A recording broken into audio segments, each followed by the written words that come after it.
I've always believed that numbers don't lie, even when people do. That Wednesday evening in March was no different from countless others before it. I was hunched over my laptop in my home office, reviewing our monthly expenditures as I did at the end of every month. The familiar glow of spreadsheets illuminated my face as I meticulously traced every dollar that flowed in and out of our accounts. It was a ritual that Linda, my wife of 12 years, had once found endearing but in recent months had started to mock as obsessive-compulsive bookkeeping. "It's just money, John," she'd say with that little laugh that used to make me smile. "Not everything needs to balance perfectly." But I knew better. Money tells stories, honest ones. And that night, our financial statements were telling me a story I wasn't prepared to hear. $5,000 transferred out of our joint savings account on the 3rd, another $7,500 on the 17th, and a third transfer of $6,200 just 2 days ago. Almost $19,000 in total, gone in a single month with no corresponding entries in our regular expenses. I scrolled back through the previous months. Smaller amounts, but a clear pattern. This wasn't new. It had been happening for at least 9 months. How had I missed it? The answer was painfully obvious. Linda had taken over paying the monthly bills last summer when I was working overtime on a major project. I had trusted her completely, only checking the overall balances rather than reviewing the detailed transactions. My stomach tightened into a knot as I pulled up the transaction details. Each transfer was authorized with Linda's credentials, moving money to an account I didn't recognize at Cayman National Bank. My first thought wasn't betrayal, it was concern. Was she in trouble? Gambling? Drugs? Being blackmailed? We'd always been honest with each other about our finances. We'd planned our future together, the vacation house in Maine, retirement at 55, traveling the world. Those dreams required discipline and planning. Linda knew that. I closed my laptop and walked downstairs, trying to compose myself. The house was quiet except for the soft music coming from the kitchen where Linda was preparing dinner. "Hey," I said, leaning against the door frame, trying to keep my voice steady. "Can we talk about something?" Linda turned, wooden spoon in hand, her dark hair pulled back in a loose ponytail. She was still beautiful at 40, with laugh lines that only added character to her face. "Sure, what's up?"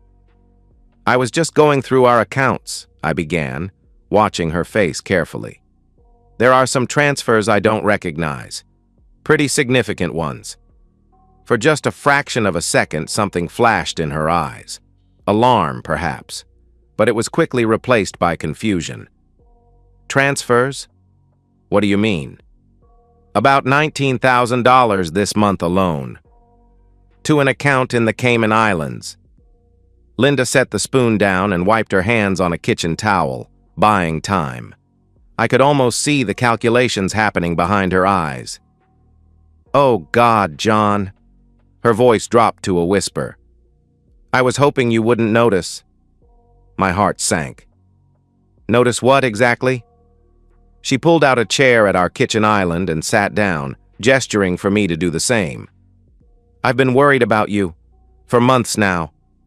"Worried about me?" This wasn't the direction I'd expected the conversation to take. "The gambling, John." She reached for my hand across the counter. "I've known for a while, but I didn't know how to bring it up." I stared at her, bewildered.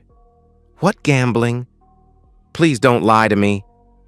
Her eyes welled with tears. "I found the receipts from the casino in your jacket pocket last fall. Then I started noticing the money missing from our accounts. At first I thought you were handling it, that maybe it was just a phase, but it kept getting worse." My mind reeled, trying to process what she was saying. "Linda, I haven't been to a casino in years. Not since that trip to Vegas with the guys before we were married." She shook her head. "I know this is hard to admit. Addiction is a powerful thing. That's why I've been moving some of our money to a secure account, to protect us, to protect our future." A tear slid down her cheek. I didn't want to confront you until I had a plan. I've been researching treatment options." The performance was flawless. The concern in her voice, the tremble of her hands, the tears. If I hadn't seen the transaction records myself, if I hadn't known with absolute certainty that I hadn't gambled a single dollar, I might have believed her. "That's your explanation?" I asked quietly. "That I'm secretly gambling away our savings?" "John, please, this is the first step, admitting there's a problem. We can get through this together." I stood up, my chair scraping against the floor. "Show me the receipts." "What?" she asked. "The gambling receipts you found in my jacket. Show them to me." "I didn't keep them. I was too upset," she replied. "Which jacket was it? What casino? What dates? If I'm gambling away thousands each month, surely you have some details." She faltered for only a moment. "It wasn't just receipts. It was the secretive phone calls, the late nights at the office, the way you've been distracted and irritable." She stood and walked around the island to put her hands on my shoulders. "John, I love you. Please let me help you." I looked into the eyes of the woman I had loved and trusted for over a decade and saw a stranger. In that moment, I knew two things with absolute certainty. Linda was lying, and I needed to find out why. "I think I need some air," I said, stepping back from her touch. "John, we'll talk more later," I replied. I walked out of the kitchen, grabbed my keys, and left the house. As I sat in my car in the driveway, I made a decision. I wouldn't confront her again, not until I knew the full truth. The accountant in me needed all the data before making a conclusion. Linda had just declared war with her lie. She didn't know it yet, but she had just made an enemy of the most methodical man she'd ever met. People often mistake quiet for weak. They confuse methodical with slow. Linda had always teased me about my meticulous nature, my need to check and double-check everything. "Live a little, John," she'd say. "Not everything needs a spreadsheet." But now, my so-called obsessive attention to detail would be my greatest asset. I drove to a coffee shop across town, ordered a large black coffee, and opened my laptop. First, I needed to safeguard what remained of our finances. I couldn't move money without Linda being notified, but I could set up alerts for any transactions over $100 on all our accounts. At least I would know immediately if she tried to take more. Next, I logged into my email and created a new address under a pseudonym. I'd need it for what came next. As an IT security consultant, I had skills most people don't. I wasn't a hacker. I worked on the defensive side, protecting companies from data breaches. But I knew enough about digital forensics to begin piecing together what was happening in my own home. When I returned 3 hours later, Linda was already in bed. She'd texted me twice, playing the concerned wife. "I'm here when you're ready to talk, and I only want what's best for us." I replied with just enough contrition to seem believable. "Need time to think. Don't wait up." The next morning, I left early for work, avoiding another conversation. Linda sent another text around noon. "I've made an appointment with a therapist who specializes in gambling addiction. Saturday at 10. Please come. I'll be there with you." I replied, "Okay." Let her think I was coming to terms with her narrative. At work, I was on autopilot, my mind consumed with uncovering the truth. During my lunch break, I called our cell phone provider and gained access to our detailed call and text records for the past year. Linda and I were on a family plan that I'd set up and paid for. The customer service representative was hesitant at first, but I knew exactly what information to provide to verify my identity. That evening, I downloaded the records and began my analysis. Linda's call history showed frequent communications with a number I didn't recognize. Several calls per week, often during her lunch break or when I was working late. Many of them lasted 30 minutes or more. I ran the number through a reverse lookup service. It belonged to Mark, my brother. The room seemed to tilt slightly as I stared at the screen. Mark and I had never been close. He was 5 years younger, more outgoing, less focused on building a stable future. but he was still my brother. We saw each other at family gatherings, occasionally grabbed a beer when he was in town for business. He'd been at our house for dinner just 2 weeks ago. I scrolled through the text message logs. The content wasn't visible, only the metadata, dates, times, numbers. But the pattern was unmistakable. Linda and Mark exchanged texts almost daily, often late at night. This wasn't proof of an affair, I told myself. Maybe they'd become friends. Maybe she was planning a surprise for me with his help. Maybe. But the money transfers to the Cayman Islands couldn't be explained away so easily. I needed more evidence. The next day was Friday. Linda mentioned over breakfast that she had a girls' night planned with her friends from work. "It might be good for us to have a little space before tomorrow's appointment," she said, stirring her coffee. "Give you time to process?" I nodded, playing along. "You're probably right." As soon as she left for work, I began the next phase of my investigation. I went to our home office and examined Linda's laptop. She'd always used the same password for everything, a combination of her childhood dog's name and the year we were married. I wasn't proud of logging into her computer, but I needed answers. Her email was the first place I looked. Nothing incriminating at first glance. Then I checked her deleted items. Empty. Too empty. Linda never emptied her digital trash. It was one of those small differences between us that used to seem endearing. I installed a recovery program and let it run. Within an hour, I had access to hundreds of deleted emails. Most were mundane: newsletters, promotions, work correspondence. But there was a separate Gmail account I didn't know about. The recovery program had captured the login credentials from the browser cache. I opened a private browsing window and logged in. And there it was, the full, unvarnished truth. Emails between Linda and Mark going back 18 months. At first, innocent enough, jokes, articles shared, comments about family gatherings, then flirtatious, then explicit, planning meetups when I was traveling for work, complaints about me, my predictability, my caution, my boring attention to detail. Then, starting about 10 months ago, plans, detailed plans. "We could have a fresh start somewhere warm," Linda had written. "Somewhere no one knows us." "What about the money?" Mark had replied. "Starting over isn't cheap, and my business isn't exactly booming. John has always handled our finances. There's more than he's told me about, I'm sure of it. And he never checks the accounts anymore. Not since I took over paying the bills. I'll start small, so he won't notice." I felt physically ill as I continued reading. They'd planned everything.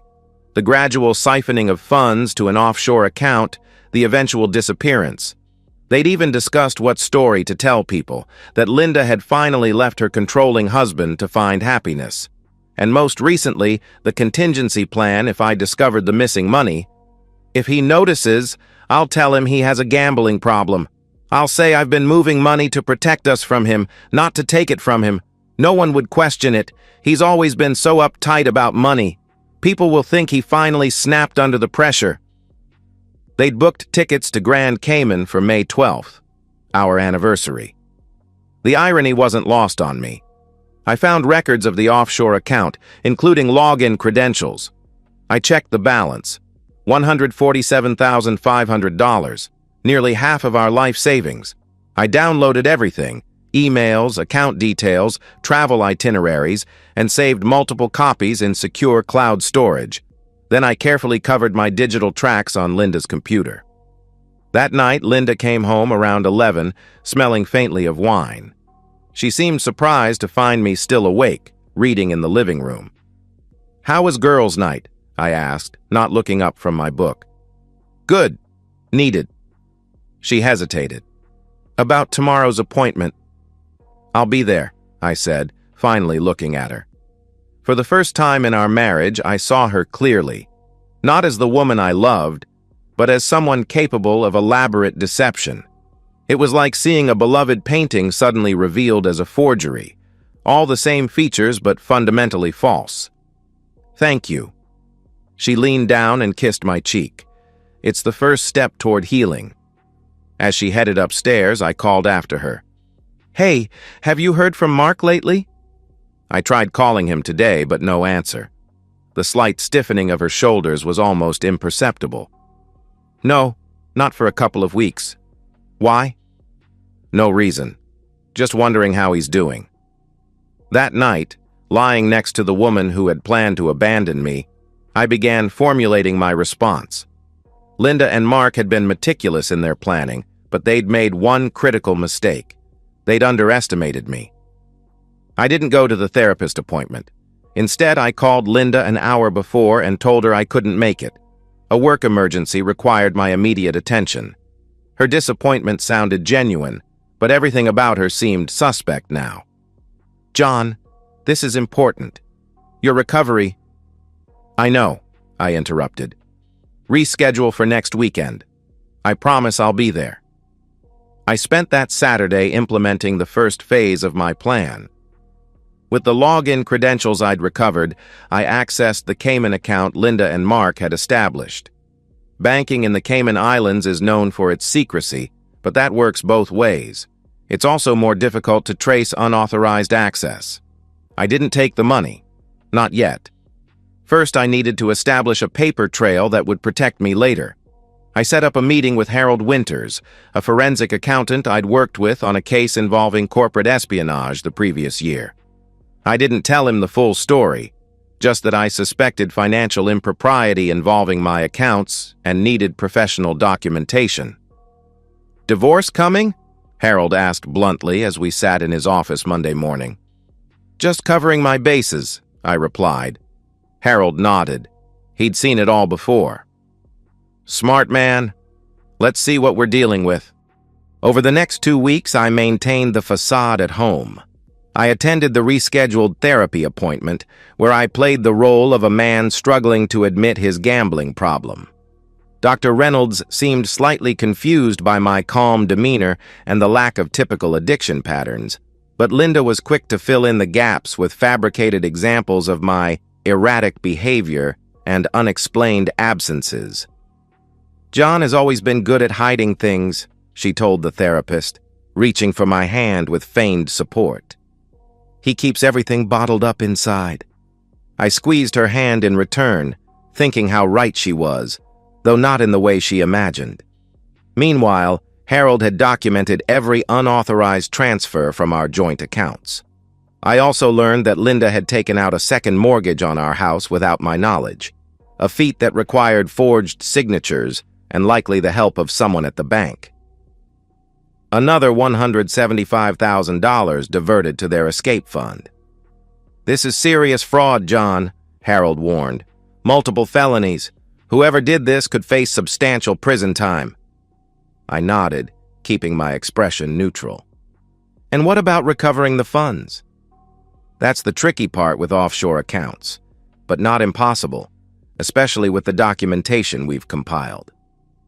The following weekend, Linda mentioned that her sister Kathy was having a small crisis and needed her support.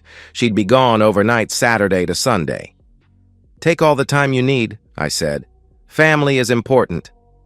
As soon as she left, I called Kathy directly, expressing concern about Linda's stress levels and asking if she was holding up okay with everything going on. "What do you mean?" Kathy asked, clearly confused. "I haven't seen Linda in weeks." "Oh, my mistake," I backpedaled smoothly. "I must have misunderstood.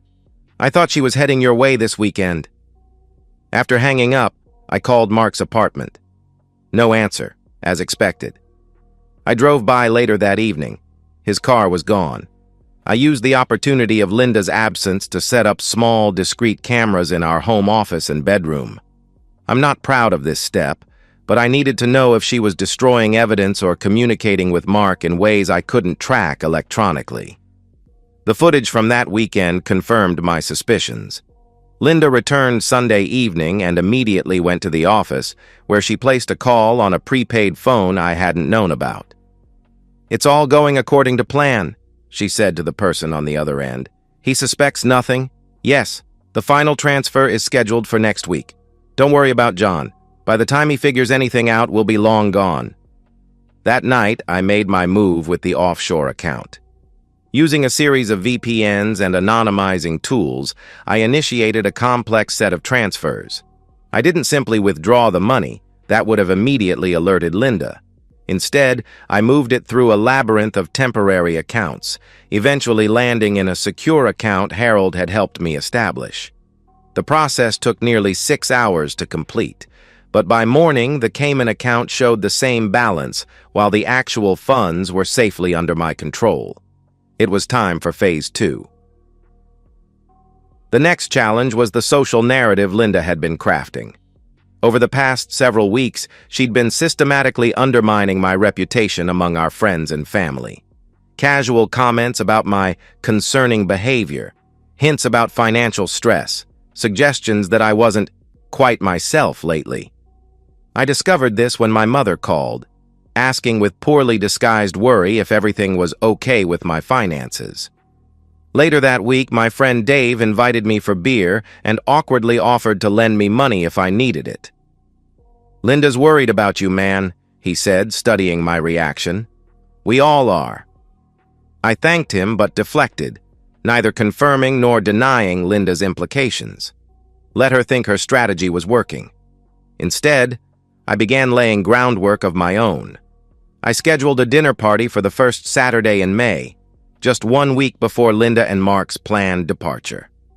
I told Linda it was my way of coming clean to our closest friends and family, seeking their support for my recovery. "That's a huge step, John," she said, visibly pleased. "I'm proud of you for being willing to be vulnerable." I asked her to handle the invitations. "I want everyone important to us to be there, even Mark, especially Mark. I need my brother's support too." If Linda found this request suspicious, she didn't show it. She was too close to victory to question her good fortune. In the days leading up to the dinner, I finalized my preparations. Harold had completed his forensic analysis, documenting every fraudulent transaction. I had copied all the incriminating emails and text messages. I had recorded phone conversations. I had documented Linda's lies to the therapist. I also consulted with Patricia Lawson, a divorce attorney known for her ruthless efficiency. I laid out everything I'd discovered and asked for her assessment. "This is one of the most clear-cut cases of marital fraud I've seen in my 20 years of practice," Patricia said, reviewing the evidence. "The premeditated nature, the elaborate deception, the involvement of a family member, the courts will not look kindly on any of this." "And what can I expect in terms of a settlement?" Patricia's smile was sharp. "With this evidence? She'll be lucky if she doesn't serve time. As for division of assets, I'd be shocked if she received anything beyond personal belongings. The fraud nullifies any claim she might have had to marital property." The night before the dinner party, Linda seemed almost giddy with anticipation. She spent hours preparing the house, planning the menu, selecting the perfect outfit. In her mind, this was the final act of her performance, the culmination of her masterful deception. After this, she would be free to start her new life, wealthy and unburdened. "It's going to be a memorable evening," I said as we got ready for bed. "It certainly is," she agreed, kissing me on the cheek. "I'm proud of you for taking this step." I smiled in the darkness, thinking how right she was, though not for the reasons she believed. The dinner party began at 7. Linda had outdone herself with the preparations: fine china, crystal glasses, elaborate flower arrangements. 14 people gathered around our dining table.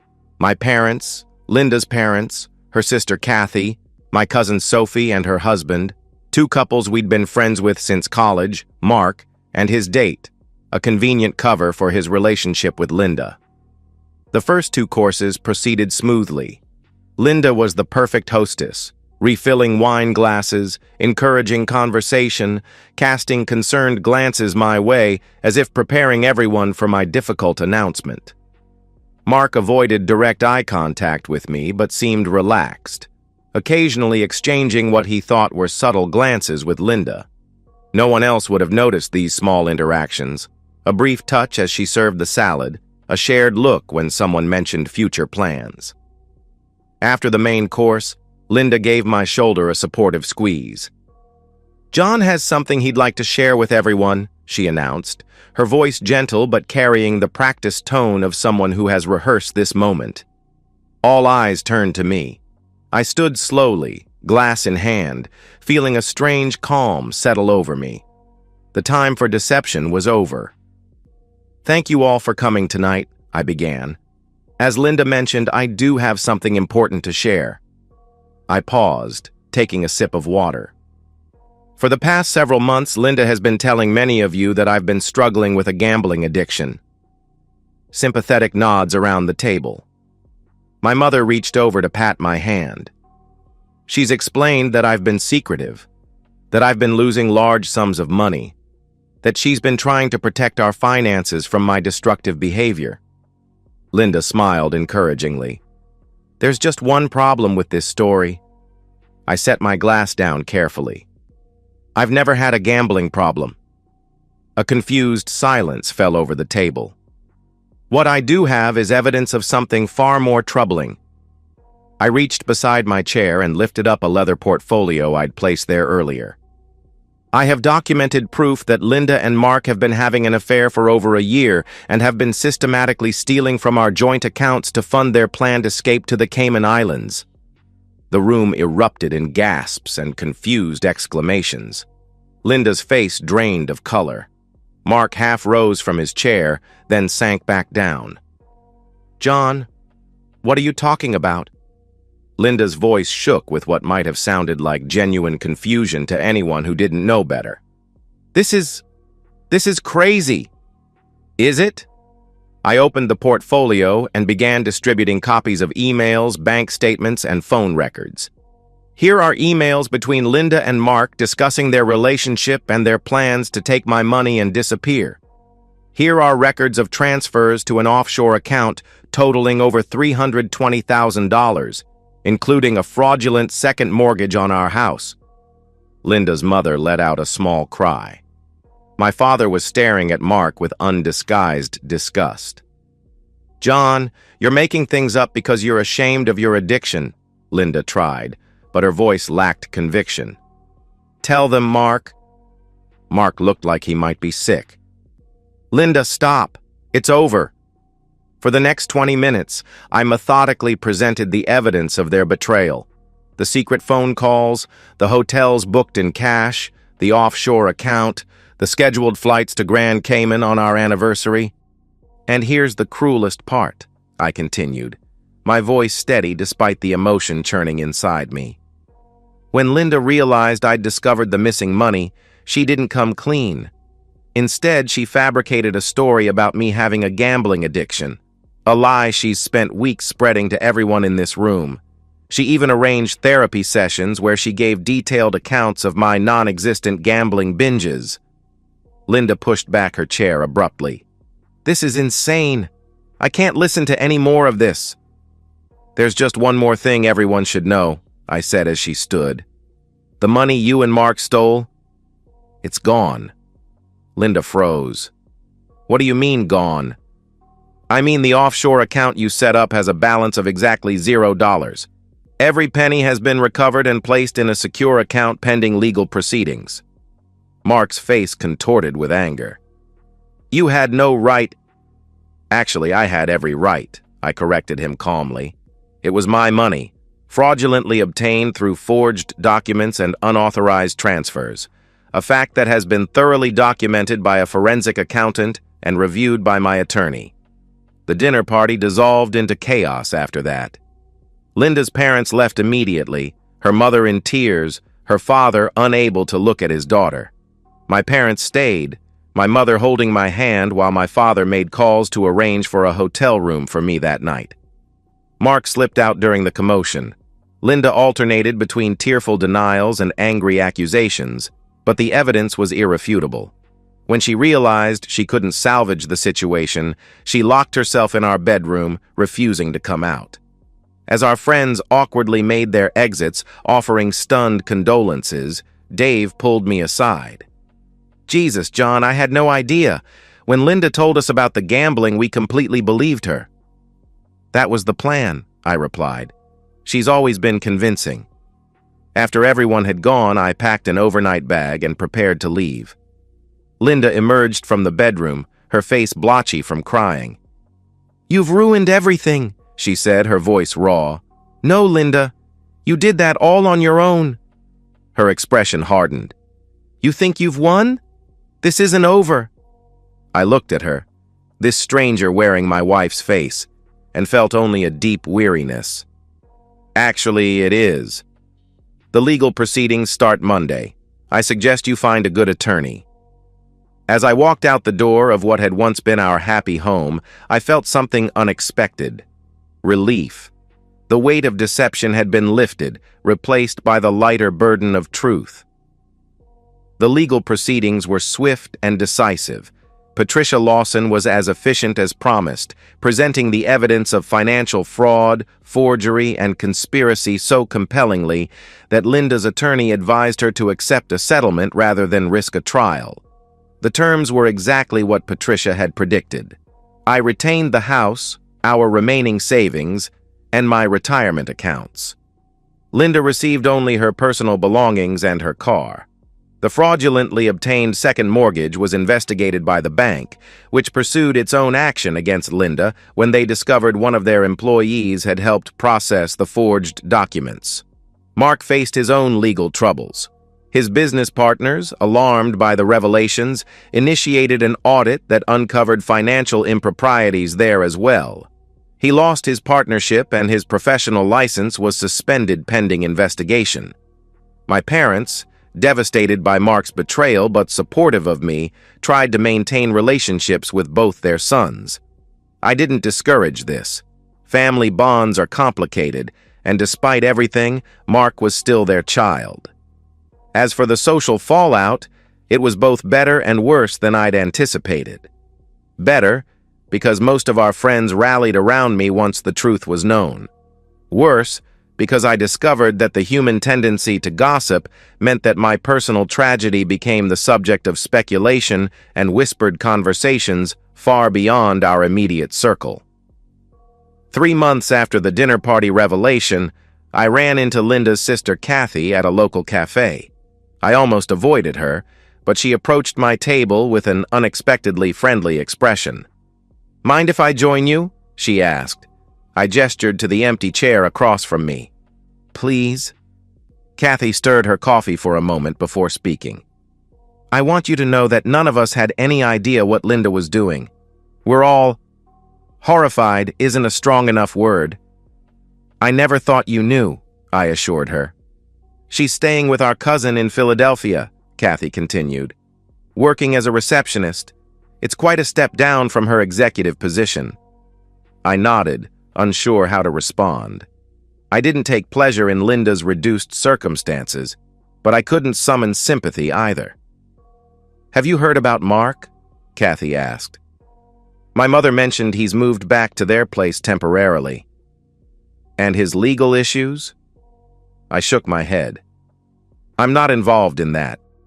Kathy hesitated, then said, "Linda still insists it was all Mark's idea, that he manipulated her." A short, humorless laugh escaped me. "She always was good at shifting blame. For what it's worth, I don't believe her." Kathy's eyes held genuine regret. "I'm sorry for what they did to you, John." As Kathy left, I sat thinking about blame and responsibility. In the end, it didn't matter whose idea it had been originally. They had both chosen deception. They had both betrayed me. And they were both facing the consequences of those choices. 6 months after the divorce was finalized, I sold the house. Too many memories, too much pain embedded in those walls. I bought a smaller place closer to downtown, a fresh start. I declined to press criminal charges against Linda, despite Patricia's recommendation. The financial penalties, social ostracism, and destruction of her career seemed punishment enough. Some might call this weakness, but I saw it as reclaiming my own humanity. I refused to let bitterness define my future. As for Mark, our relationship was beyond repair. My parents continued to hope for reconciliation, but some betrayals cut too deep. Perhaps time would eventually dull the edge of that pain, but I wasn't counting on it. 1 year to the day after I discovered the first suspicious transfers, I received an unexpected letter. The return address was Philadelphia.